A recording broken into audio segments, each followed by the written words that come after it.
This is the founding father of the Dutch East India Company, and his story is nothing short of shocking. Johan van Oldenbarnevelt wasn't just a politician, he was the driving force behind the creation of the world's first great multinational corporation. This sharp-minded lawyer became one of the most powerful statesmen in the Dutch Republic through a gamble that grew into a vast empire of ships, spices, and silver. When his company became a global powerhouse, its pursuit of profit unleashed both brilliance and brutality. But unlike the Dutch East India Company, its founding father met a shocking end that will leave you speechless.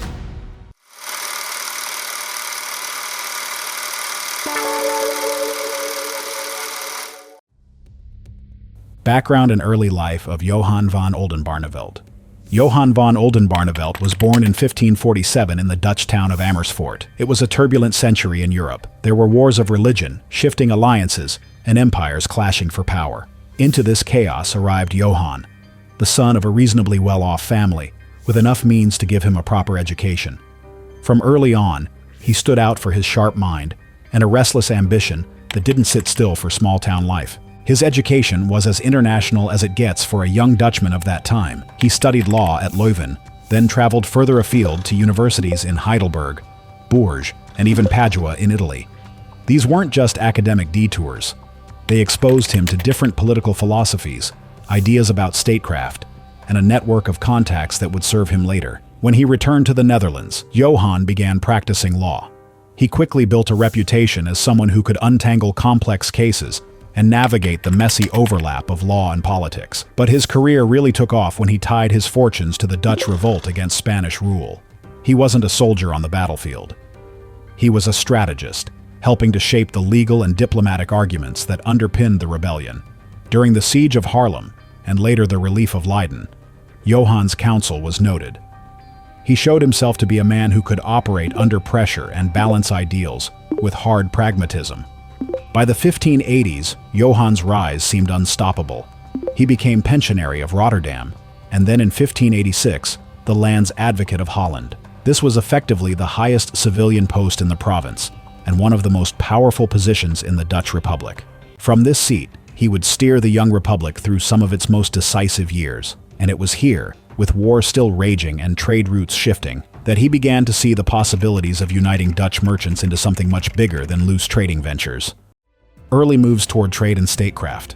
By the time Johan van Oldenbarnevelt stepped into his role as land's advocate in 1586, the Dutch Republic was still a fragile experiment. The war against Spain was draining, and unity among the provinces was shaky at best. Johan's job was not only to hold the political pieces together, but also to find new ways to fund the fight, and that meant trade. The late 1500s were a wild era for Dutch merchants. Independent pre-companies called Voorcompagnieën were sending ships to Asia, competing fiercely with each other for spices, silks, and porcelain. Each voyage was high risk. Storms, pirates, disease, and hostile Portuguese traders were constant threats. Some expeditions made fortunes, others collapsed in debt. To Johan, this chaos looked unsustainable. The Dutch needed coordination, not a knife fight between rival merchants. As a lawyer and statesman, Johan saw the bigger picture. He knew that a fractured trade effort weakened the Dutch in their struggle with Spain and left them vulnerable to foreign rivals. He began to push for something radical, a merger of all those competing companies into a single united enterprise,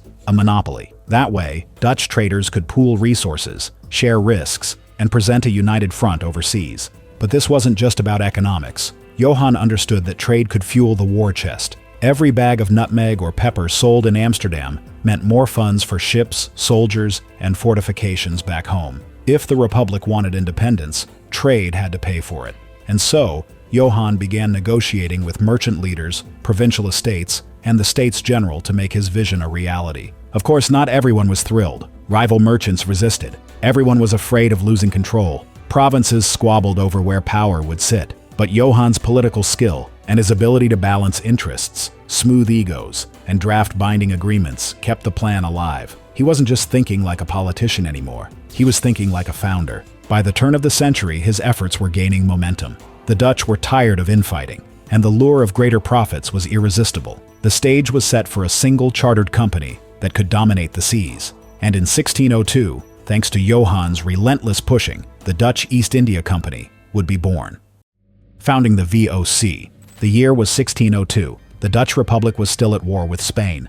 Across the provinces, merchants were restless. They'd grown tired of fighting one another on the high seas while the Portuguese and Spanish carved up the spice trade. That's when Johan van Oldenbarnevelt stepped in with his boldest idea yet. Let's unite the merchants, pool their wealth, and give them one charter under the protection of the state. What he engineered was nothing less than revolutionary. Under Johan's guidance, the States General granted the new Verenigde Oostindische Compagnie a sweeping charter. This wasn't just a trading license, it was a blank check. The VOC had the right to wage war, build forts, sign treaties, and even mint its own coins. No other private company in the world had ever been given such powers. In practice, it was a state within a state, and Johan was the man who made it happen. Rival merchants who had once competed fiercely were now folded into this single giant enterprise. The capital structure was ingenious. Instead of relying only on wealthy backers, the company raised funds by offering shares to the public. Anyone with money could buy in. That first subscription, the world's first IPO in modern terms, raised an enormous sum. It gave the VOC both capital and credibility. For the first time, a company's ownership was spread among hundreds of investors, each expecting dividends from distant spice islands. At the top sat the Heren 17, the Lord 17. They would run the VOC's affairs. They balanced the interests of Amsterdam, Rotterdam, Zeeland, and other port cities, but always with one goal: profit. And profit in those early years came quickly. Ships returned loaded with pepper, nutmeg, cloves, and silks, selling for sums that made early investors rich. But here's the part most people miss. Johan's hand in all this wasn't just financial. He saw the VOC as an extension of the Republic's war effort. Every fortified trading post abroad wasn't just about commerce. It was a strike at Spain and Portugal to break their grip on global trade routes. The VOC, in Johan's mind, was both a business and a weapon. Still, with such sweeping powers, cracks began to appear early. Some governors abroad acted like kings. Forts turned into mini-states. Local resistance to Dutch monopolies grew fierce. And VOC ships often needed cannons as much as cargo holds. The marriage of profit and power was intoxicating, but also dangerous. For now, though, the gamble worked. By the mid-1600s, the VOC was turning enormous profits and securing its place as the backbone of Dutch wealth. Amsterdam blossomed into a global financial hub, and its stock exchange buzzed with VOC shares. While investors toasted their dividends, Johan must have felt vindicated. His great experiment was alive. But success comes with a cost. The VOC's rapid rise would soon reveal both its genius and its dark side. Rise and golden age of the VOC. Once the ink was dry on that 1602 charter, the VOC wasted no time showing the world what it could do. In its first decade alone, dozens of ships sailed out from Dutch harbors bound for Asia. Their holds were stacked with silver and hopes of returning with spices worth 10 times the investment. And for a while, it worked like magic. Investors at home were stunned at the profits. Dividends of 20, even 40%, weren't unheard of. The company quickly became the pride of the Dutch Republic. But the VOC wasn't just a fleet of trading vessels. It became something far more powerful. In 1619, the company founded Batavia, today's Jakarta, on the island of Java. This wasn't a trading post. It was a fortified city, complete with warehouses, defenses, and administration buildings. From here, the VOC could control trade routes across the Indonesian archipelago. Batavia became the beating heart of Dutch power in Asia. Control of the spice trade was the ultimate prize, and the VOC pursued it with ruthless focus. On the Banda Islands, the only place on Earth where nutmeg grew, Dutch forces waged brutal campaigns to eliminate competition. Local resistance was crushed, often with shocking violence. Entire communities were wiped out or enslaved to secure a monopoly. For investors back home, it was easy to ignore the blood behind the profit margins.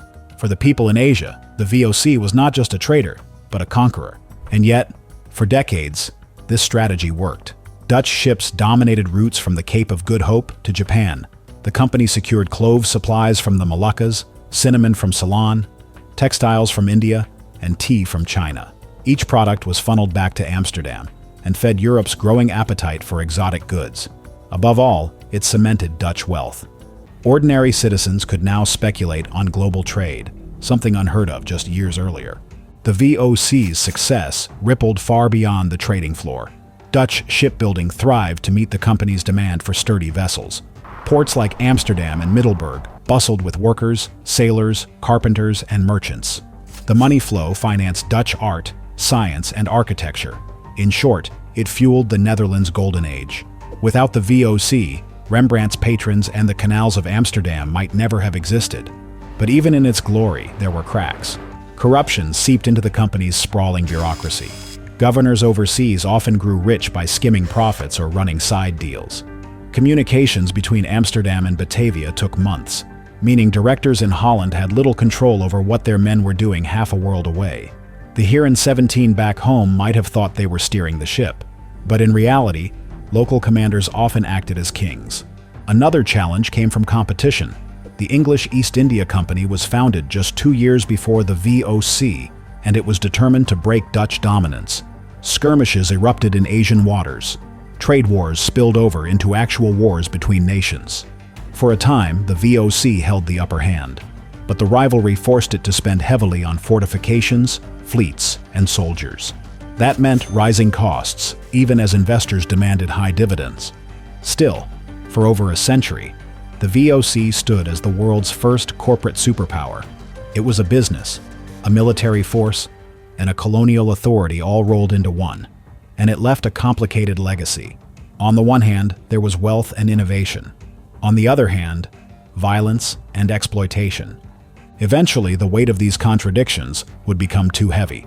Corruption, competition, and mounting debt would drag the company down.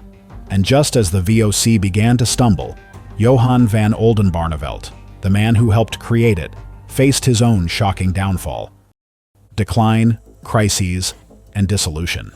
For more than a century, the Dutch East India Company had seemed unstoppable.